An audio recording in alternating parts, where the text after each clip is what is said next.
asking me.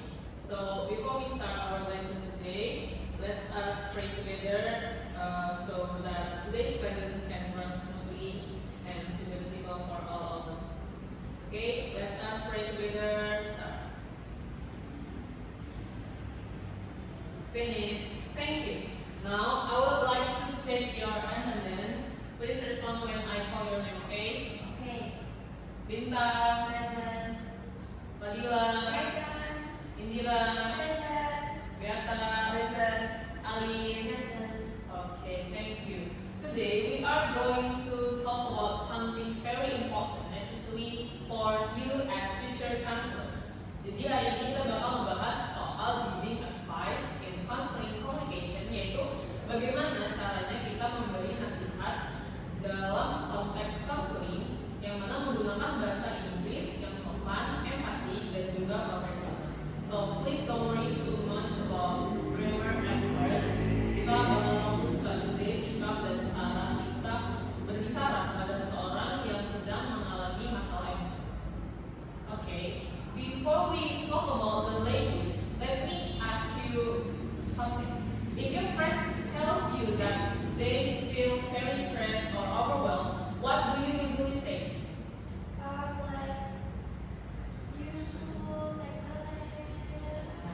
Okay, great. Some of you might say like that. Dan kalimat-kalimat kayak gini mungkin sering banget kita dengar di kehidupan sehari-hari. Namun dalam konteks counseling, kalimat seperti ini bisa menjadi tidak tepat karena berpotensi membuat klien merasa tidak dipahami. So, what is giving advice in counseling? Giving advice in counseling is not about telling someone what to do. Jadi dalam counseling ini, advice bukan perintah, tetapi bentuk dukungan. As counselor, our role is to help clients understand their situation, reflect on their feelings, and slowly find their own solution. Jadi karena itu, advice harus disampaikan dengan empati, rasa hormat, dan pilihan bahasa yang tepat. We don't want the client to feel judged, blamed, or pressured. So now let's talk about the purpose of giving advice. Menurut kalian, kenapa sih advice itu penting dalam counseling? Apakah tujuannya untuk mengontrol klien?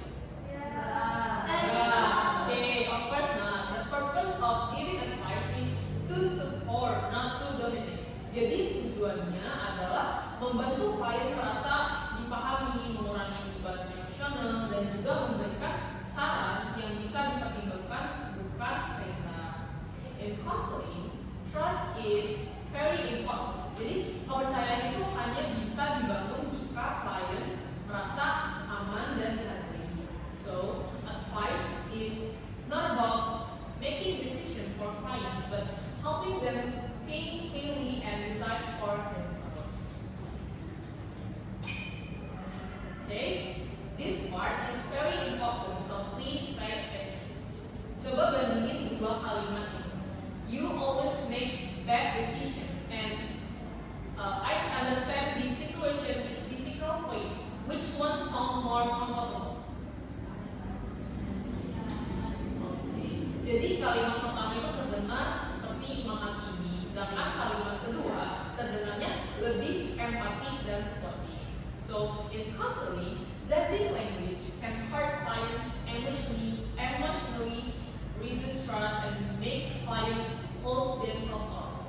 Jadi karena itu, konselor harus sangat berhati-hati dengan kata-kata, nada bicara, dan sikap saat berkomunikasi. This is exactly why English models are very useful in counseling communication.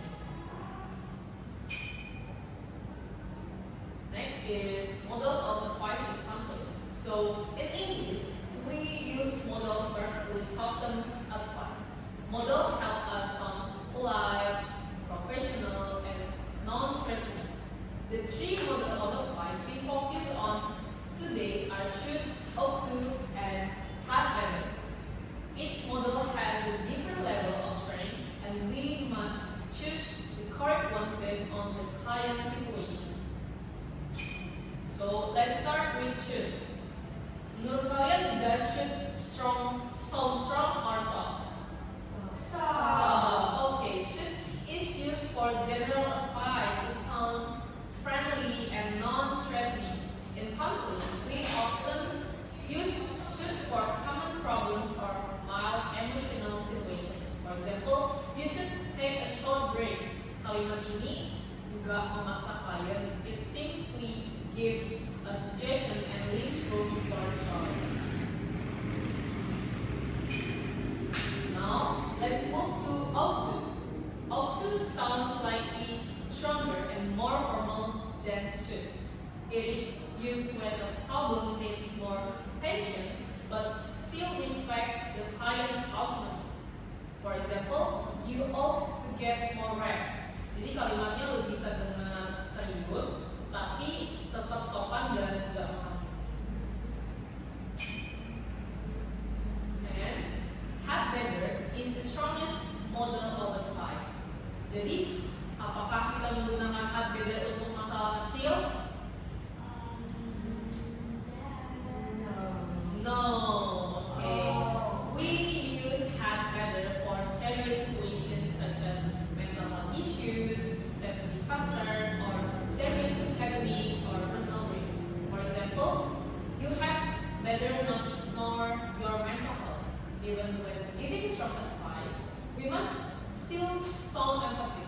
Advice yang kurang itu berarti nggak harus bahasanya kasar atau menekan. So, here is emotional support in counseling. Before giving advice, counselors should provide emotional support. Expressions such as, I understand how you feel, you're not alone, and it's okay to feel that way. Help clients feel here and accepted. Without empathy, advice may be rejected no matter how correct it is. Empathy is the foundation of counseling communication. Here are for the example counseling dialogue. Can anyone want to volunteer to give them? I feel very stressed because I cannot sleep well. I'm sorry to hear that. I understand how you feel. You should try to manage your time and take short breaks. You had better talk to your lecturer if things get worse. Okay, let's look at this example dialogue. Jadi urutannya itu empathy first and advice second. Jadi struktur kayak gini penting karena membantu klien merasa aman sebelum menerima saran. Okay, now we are going to practice giving advice through a short role play. So you will work in pairs. One of you will act as the counselor and the other as the client. Before anyone comes to the front, I will give you some time to prepare. So please discuss with your partner for about 2 until 3 minutes. Decide what problem the client has, what feelings the client experiences, and what advice the counselor will give using should, ought to, or had better. Jadi kalian bisa diskusiin dengan partner kalian menggunakan bahasa Inggris sebisanya aja, dan gak harus sempurna. Yang penting ada empati dan pilihan kata yang tepat. Oke?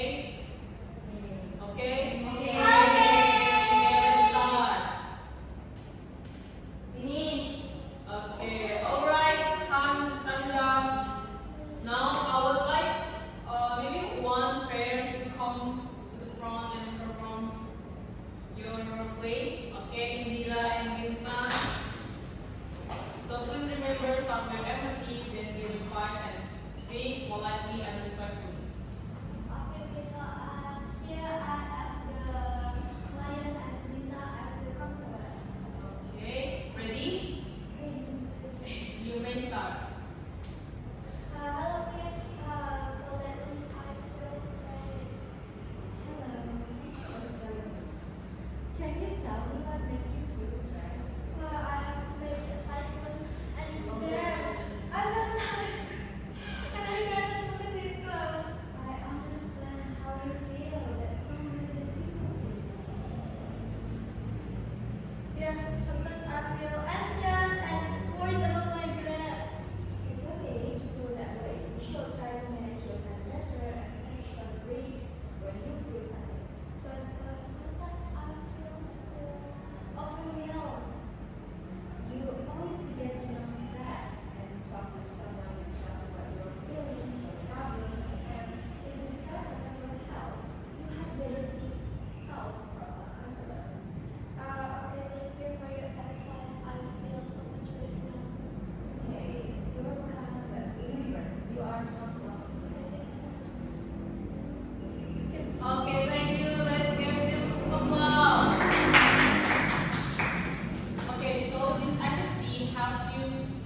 practice real counseling communication, not only language accuracy but also empathy and professionalism.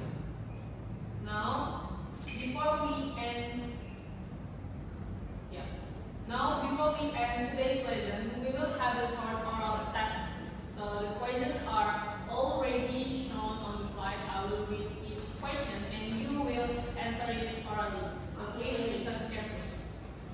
So this assessment is not about writing, right? Jadi ini bukan tes tertulis, tapi latihan untuk melihat kemampuan kalian sejauh mana secara lisan. Alright, let's start. Okay, the question is which model expresses the strongest warning? C. Okay, let's read C. Yes, correct. Give applause.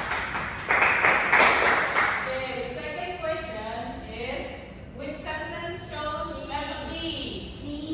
Okay, C.